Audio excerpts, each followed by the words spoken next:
भगवान को ढूंढने के लिए आपको बहुत दूर जाने की जरूरत नहीं है। भगवान आप जहां रहते हो, आपके घर के पास में जो शिवालय हो, आपके घर के पास में जो देवालय हो, आपके घर के पास में जो शंकर का शिवालय हो, जहां शिवलिंग रखा दिख जाए, आप तो वहां चले जाओ, आप कहीं दूर मत जाओ।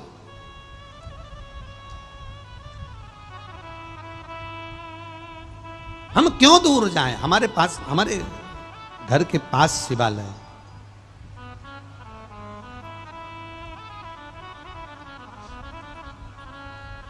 शिव कथा कर रही, दिल से रिझाओगे तो वो मिलेगा जरूर। दिल से रिझाओ। ये मनुष्य की जो देह है, मानव का जो शरीर है ना, ये बड़ा बड़ा विचित्र शरीर है। इसको ताप बड़ा होता है, दुख बड़ा होता है। आप अगर छोटी छोटी बातों को दुख में डूबे रहोगे तो डिप्रेशन में पहुंच जाओगे और टेंशन में पहुंच जाओगे।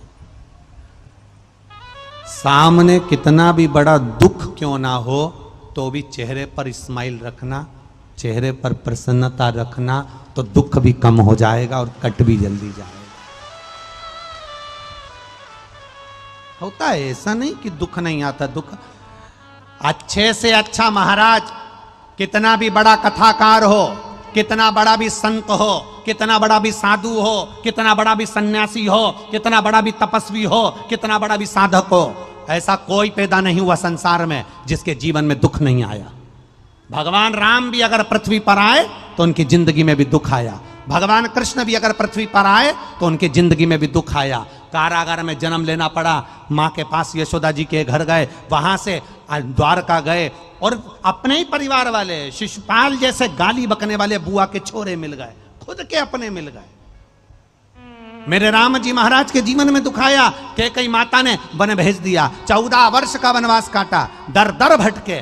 संसार में अगर जन्म लिया है, कोई संत साधु सन्यासी तपस्वी साधक उपासक, कोई कथाकार, कोई वक्ता, कोई महाराज तुमसे कह दे कि तुम्हारी जिंदगी में दुख नहीं आने दूंगा, तो हमको भी एक बार मिला देना। जिंदगी में दुख जरूर आएगा, पर उस दुख को कोई काट नहीं सकता। उस दुख को केवल मेरा काल अधिपति महाकाल काट सकता है, फिर कोई नहीं काटेगा।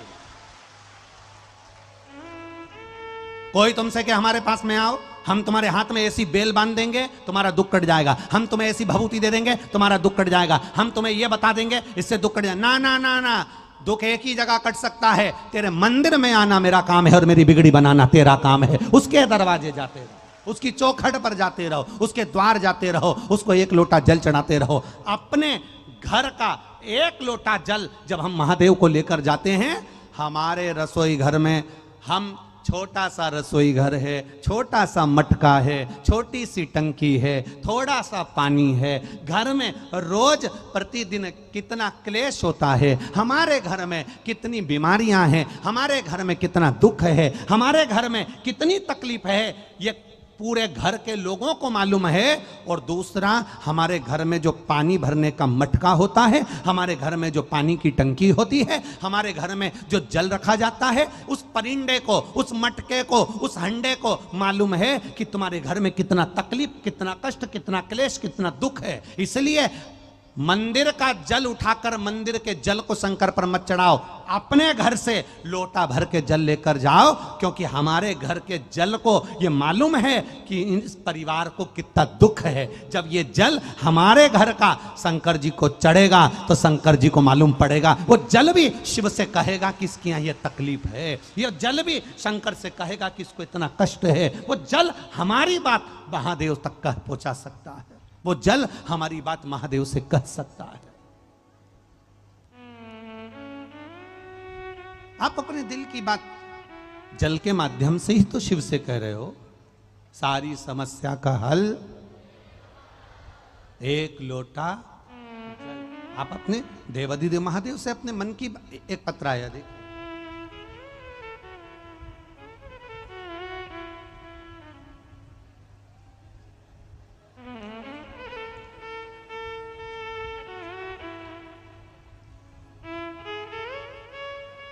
पिंकी देवी मेरा नाम है।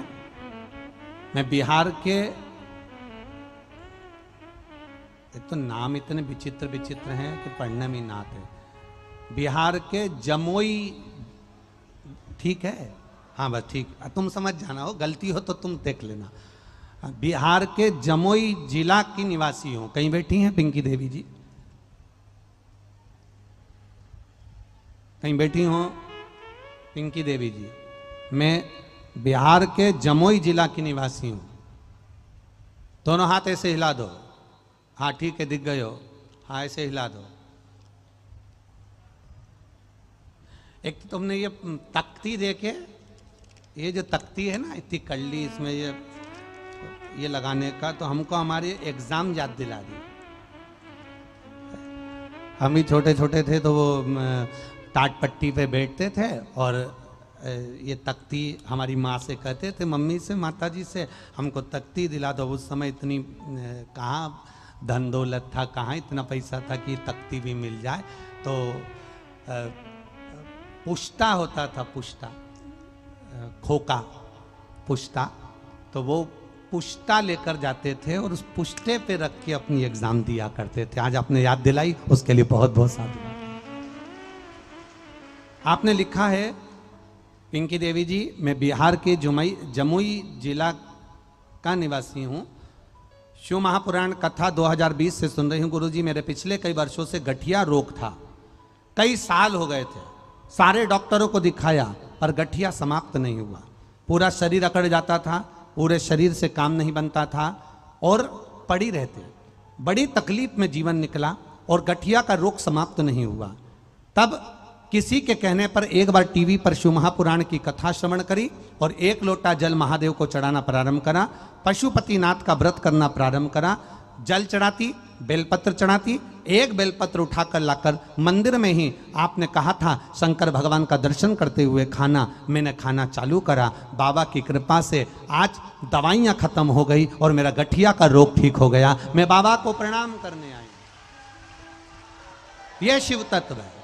बैठिए बहन, हर हर महादेव। यह शिव तत्व, आपकी चित्त वृत्ति, आपका मन, आपके भीतर का एक विश्वास जो कोई काट नहीं सकता। दुनिया में किसी की सामर्थ्यता नहीं कोई आपका दुख काट दे। आपका दुख आपको काटना पड़ेगा। हमारे हाथ में खुजाल चली, हमको खुजाना है। हमको खांसी चली, हमको खांसना है। हमको छींक चली, हमको छींकना है। हमको भूख लगी, हमको भोजन करना है। हमको प्यास लगी, पानी हमको पीना है। पड़ोसन को कितना भी पानी पिला दो, तुम्हारी प्यास बुझ जाएगी क्या? पड़ोसन को कितना भी खाना खिला दो, तुम्हारी भूख मिट जाएगी क्या? पड़ोसन के हाथ को कितना भी खुजा दो, तुम्हारी हाथ की खुजाल मिट जाएगी क्या? ना, हमारे को खुजाल चली, हमने खुजाया। हमको छींक आई, हमने छींका। हमको खांसी चली, हमने खांसा। हमको भूख लगी, हमने भोजन किया। हमको प्यास लगी, हमने पानी पिया और हमने शंकर को जल चढ़ाया। तो हमारा दुख हमने काट लिया। अपने आप कटेगा, अपने को काटेगा।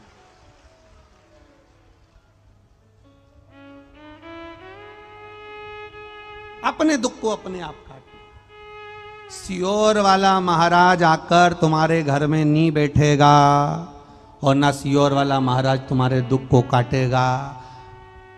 अगर सियोर वाले महाराज का कोई दुख काट रहा है तो वो महादेव काट रहा है, तो तुम्हारा भी दुख वो महादेव ही काटेगा। ये निश्चित था,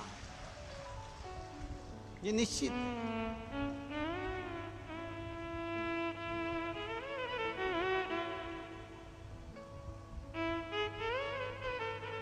तुम्हारे दुख को तुम्हें खुद को काटना है। तुम्हारे दुख को तुम्हें स्वयं काटना।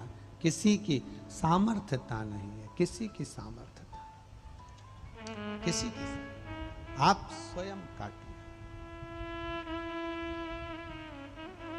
इसलिए प्रतिदिन शिव महापुराण सुनते हो, भीतर विश्वास को जागृत कर लो।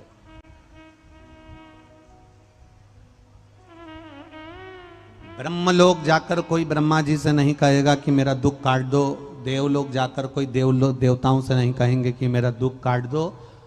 शिव के शिवालय तक जाओगे और उससे कहोगे, भोला सब दुख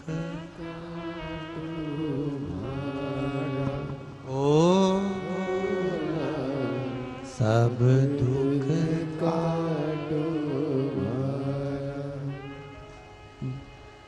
शिव शंकर जपूं तेरी माला, भोले बाबा जपूं तेरी माला, भोला सब दुख काटो ओ भोला सब दुख काटो।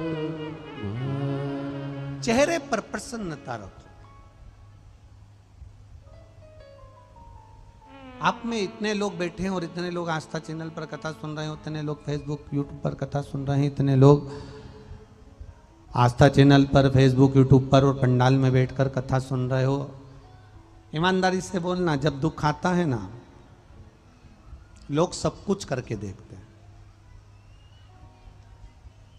आप में से कई लोग ऐसे बैठे भी होंगे,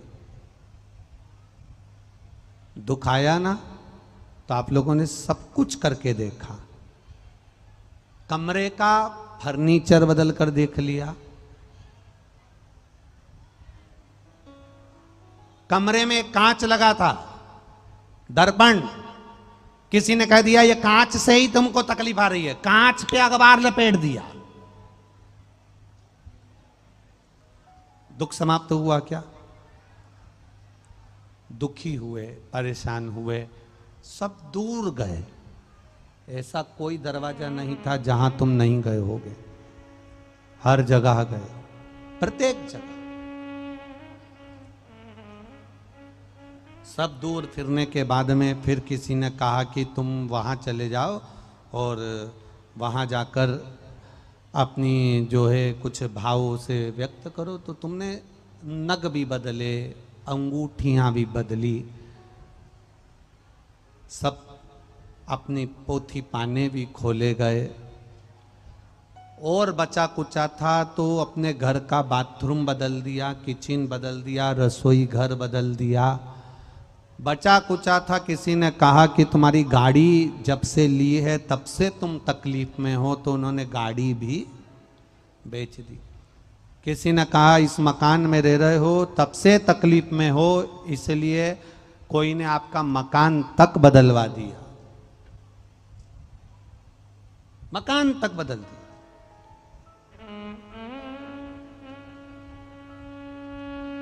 हम कहते हैं कि मकान बदल कर देख लिया, दुकान बदल कर देख ली, गाड़ी बदल कर देख ली, फर्नीचर बदल कर देख लिया, सब कुछ दुकान बदल कर देख लिया, व्यापार बदल कर देख लिया। अब एक बार निवेदन है, अपने मन को थोड़ा सा बदल कर देखिए, खुश रहना चालू कर दो, दुख अपने आप कट जाए।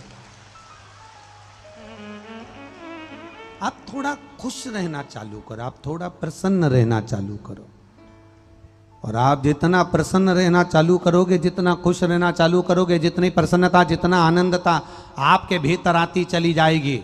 आप थोड़ा सा भी काम करोगे तो उसमें आपको प्रसन्नता आएगी। आप 2 रोटी भी खाओगे तो वो आपके शरीर को लगेगा प्रसन्नता में। कितने भी बूढ़े हो जाओ, 13 साल से लेकर 19 वर्ष के बीच का जो समय है, कौन सा समय? जम के बोलो जरा। 13 से 19 साल के बीच का जो समय होता है, कितने भी बूढ़े हो जाओ, पर 13 साल से 19 साल के जो बीच का समय होता है, उस समय को जिंदगी भर याद रखो। 13 साल से 19 साल के बीच का समय कैसा होता है? माँ अपने बच्चों से बार बार कहती है, क्या दिन भर खी खी खी खी करते रहते हो? बोलो सही है कि गलत है? क्या दिन भर हंसता रहता है? अकल नहीं है तुम्हें? 24 घंटा हंसते रहोगे? 4 लोग आए, कम से कम शांति से तो बैठ जाओ। घर में पूरा बखाड़ा करके रखा है, ना जाने कौन सी नोटंकी, कौन से नाटक करते रहते हैं, पूरा घर का सत्यानाश मिला के रखा है। जब देखो जब खी खी खी खी हंसते रहोगे, हंसते रहोगे, हंसते रहोगे।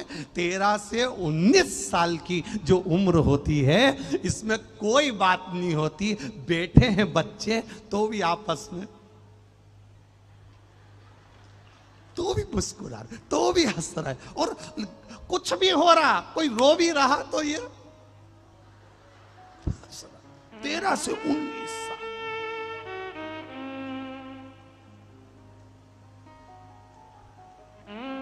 और उधर से मम्मी आंख दिखा रही है, उसकी मां आंख दिखा रही।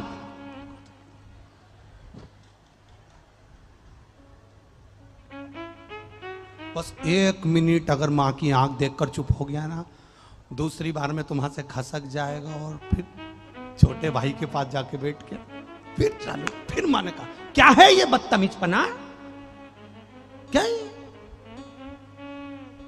निवेदन है 13 से 19 वर्ष की जो आयु होती है, इस आयु में कितना भी गम सामने आ जाए, कितनी भी तकलीफें सामने आ जाए, बच्चे के चेहरे की हंसी समाप्त नहीं होती। उस 13 से 19 साल के बच्चे की हंसी बुढ़ापे तक रहना चाहिए। हमको ज्यादा बड़ा नहीं बनना है। आप जितने ज्यादा बड़े बनते चले जाओगे,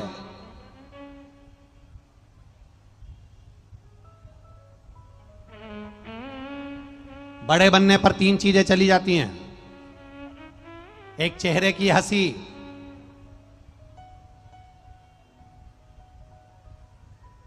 एक भोजन, और तीसरी हाथ की ताली। ये जितने बड़े बनते चले जाओगे 3 चीजें चली जाएगी। आप ज्यादा वीआईपी बन गए तो हंस नहीं पाओगे, क्योंकि हंसोगे भी तो बड़े, क्योंकि ज्यादा तेज हंस गए तो लोग फोटो खींच लेंगे, वायरल कर देंगे। तो आपको हंसना भी उतना ही है। अब हंसी तो आ रही पर हंस नहीं पा रहे। ज्यादा वीआईपी बन जाओगे तो खा नहीं पाओगे। मन कर रहा है ठेले पर पानी पूरी खा जाऊं, पर वीआईपी, पानी पूरी खाने भी गए तो प्लेट हाथ में लेकर, अब वीआईपी कैसे प्लेट हाथ में ले? तो बेचारा पति प्लेट पकड़ा है और मैडम इधर से उधर घूम के देखा, कोई देख तो नहीं रहा, पानी पूरी गो।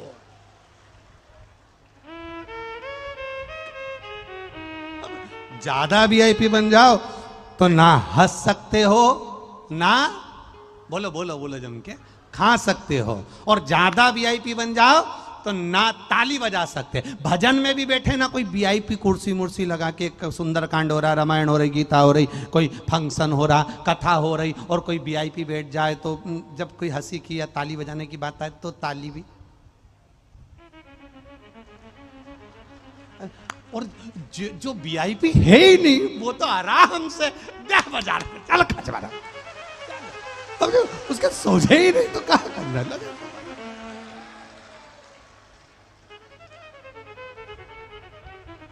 भजन में चित्त लगे।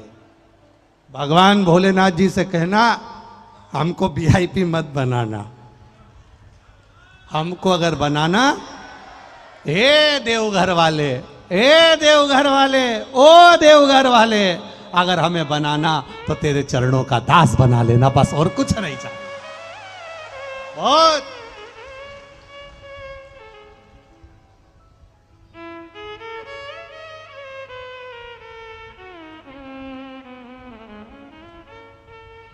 एक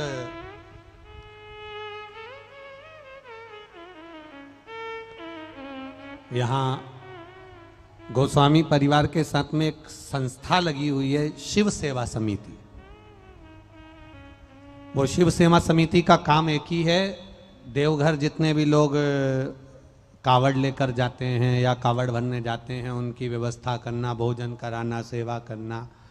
आज हमें बता रहे थे कि वो शिव सेवा समिति गुरुजी पूरे पंडाल की सेवा में, भोजन सेवा में गोस्वामी जी के साथ में कदम से कदम मिलाकर, ये शिव सेवा समिति कदम से कदम मिलाकर जन सेवा के कार्य में लगी हुई है। एक बार जोरदार ताली बजाएं शिव सेवा समिति। बहुत बहुत सारा कदम से कदम मिला और मिले शरीर।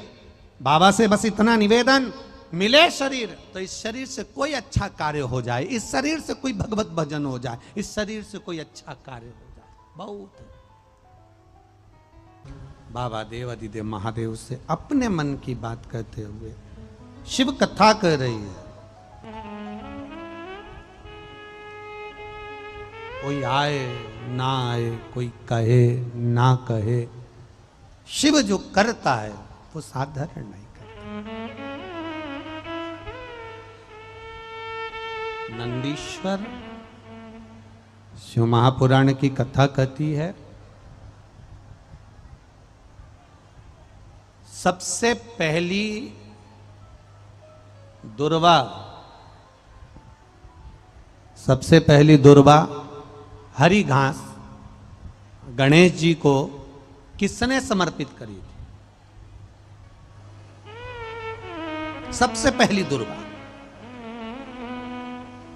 लोग गणेश जी के मंदिर में जाते हैं, दुर्वा चढ़ाते हैं, गणेश जी के मंदिर में जाकर दुर्वा समर्पित करते हैं। तो आपसे अगर कोई पूछे कि सबसे पहली दुर्वा भगवान गणेश जी को, सबसे पहली दुर्वा किसने चढ़ाई भगवान गणेश जी को, दुर्वा हरी घास दूबा समर्पित किसने करी, सबसे पहले किसने दी, तो आप कह सकते हो।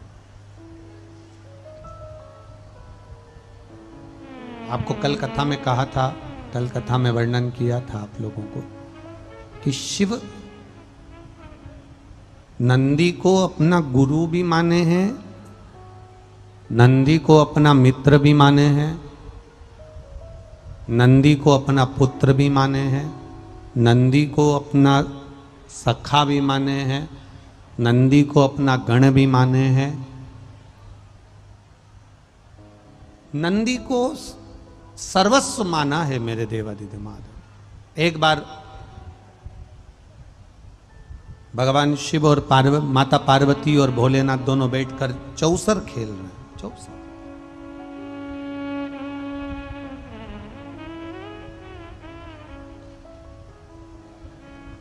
और उस चौसर में बाबा देवादिदेव महादेव हार रहे हैं। मेरे ओघड़दानी हार रहे हैं। जब मेरे बाबा देवादिदेव महादेव चौसर में हारने लगे, चौसर खेलते खेलते चौसर में जब मेरे महादेव हारने लगे, तब उनका पक्ष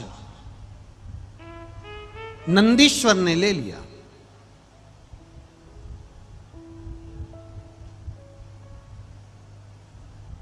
और नंदीश्वर ने जब पक्ष लिया, भगवान देवादिदेव महादेव का पक्ष जब नंदीश्वर लिए और पार्वती जी मैया उस चौसर में जीत गई, और नंदीश्वर उस चौसर में जो भगवान देवादिदेव महादेव का पक्ष ले रहे थे, नंदीश्वर उस चौसर में देवादिदेव महादेव हार जाते हैं और पार्वती मैया जीत जाती है। तब पार्वती मैया को थोड़ा क्रोध आ गया और पार्वती जी को गुस्सा आया और क्रोध आया, और पार्वती जी ने कहा कि नंदीश्वर, तुमने तो कहा था कि देवादिदेव महादेव जीतेंगे, तुमने तो कहा था कि शंकर भगवान जीतेंगे, और यहाँ शिवजी तो जीते नहीं, मैं जीत गई हूं। यहां पर यहां भोलेनाथ जी नहीं जीते, यहां मैं जीती। बेस कम कर थोड़ा सा बेटा। यहां शंकर भगवान नहीं जीते, यहां मैं जीती। नंदीश्वर, बिना सोचे समझे तुमने शंकर भगवान का साथ दिया, बिना सोचे समझे।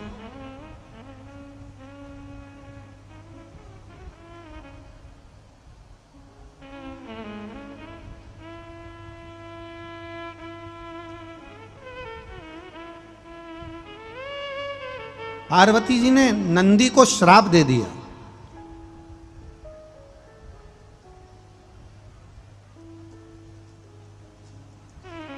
तुम कुछ दूरी बाबा से बनाकर रखोगे, बाबा से तुम्हारी कुछ दूरी रहेगी।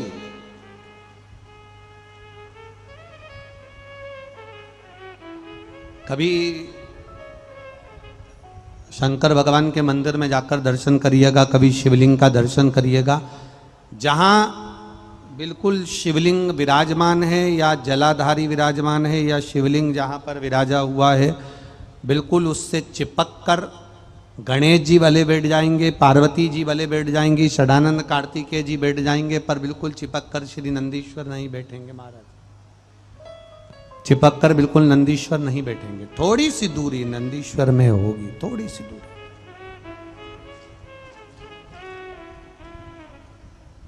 तुम्हारी दूरी रहेगी शिव से,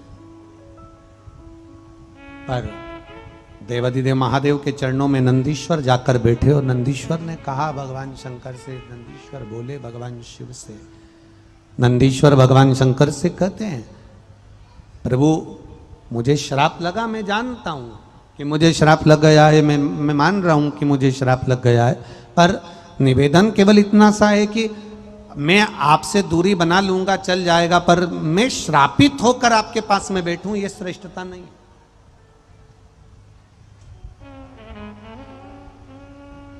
खूब कमाओ, तुम्हारी मर्जी पड़े उतना कमाओ, तुम्हारी मर्जी पड़े उतना धन जोड़ो, तुम्हारी मर्जी पड़े उतनी संपदा जोड़ो, तुम्हारी मर्जी पड़े उतनी मेहनत कर कर तुम्हारी संपदा जोड़ो, खूब कमाओ, दिल से कमाओ, तुम्हारी जितनी सामर्थ्यता है उससे 4 गुना कमाओ, खूब दुकान चलाओ, खूब कमाओ, खूब अच्छी सर्विस करो, खूब अच्छी नौकरी करो, खूब पैसा कमाओ, मना नहीं।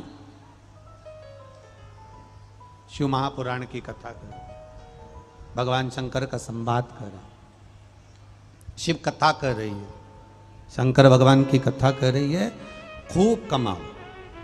पर शिव पुराण कहती है किसी दूसरे का दिल दुखाकर, किसी के धन को चुराकर, किसी की संपदा लाकर आप अपना घर भरो, इसमें भगवान शंकर की कथा कहती है वो श्रेष्ठ नहीं है।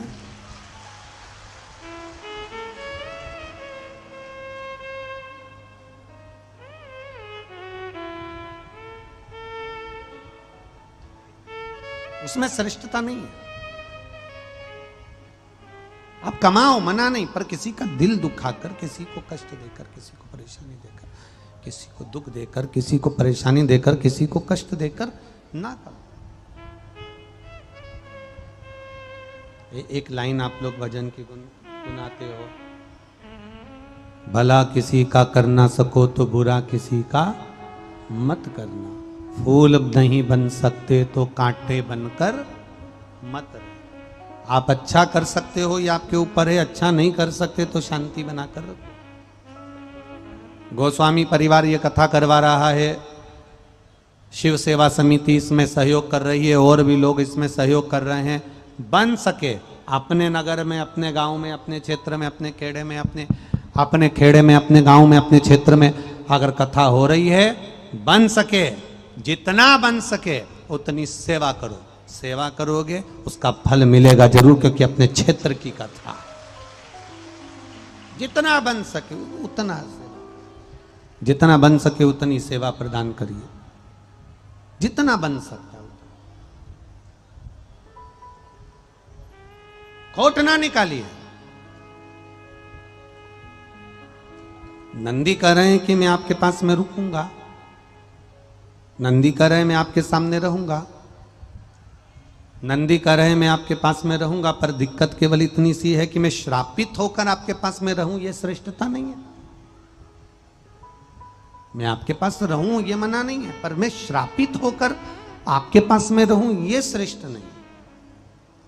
तब भगवान शंकर ने पार्वती जी से कहा, पार्वती तुम नंदी को श्राप से मुक्त करो, ठीक है, तुम नंदी को श्राप से मुक्त करो। पार्वती जी ने कहा, नंदी को मैं एक ही शर्त पर श्राप से मुक्त कर सकती हूं, अगर ये मेरे पुत्र गणेश जी को, अगर ये मेरे पुत्र भगवान गणेश को जिस दिन प्रसन्न कर लेगा उस दिन मैं नंदी को श्राप से मुक्त कर दूंगा।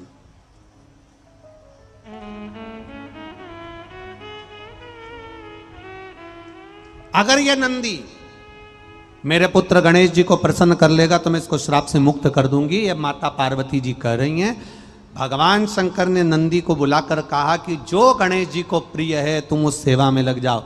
अब नंदीश्वर गणेश जी के लिए मोदक बनवाए, लड्डू बनवाए, पेड़ा बनवाए, खूब खिलाएं, खूब खिलाएं, खूब खिलाएं।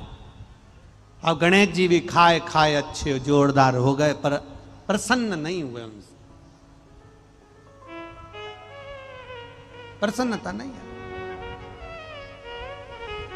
अब हो जाता है प्रसन्नता।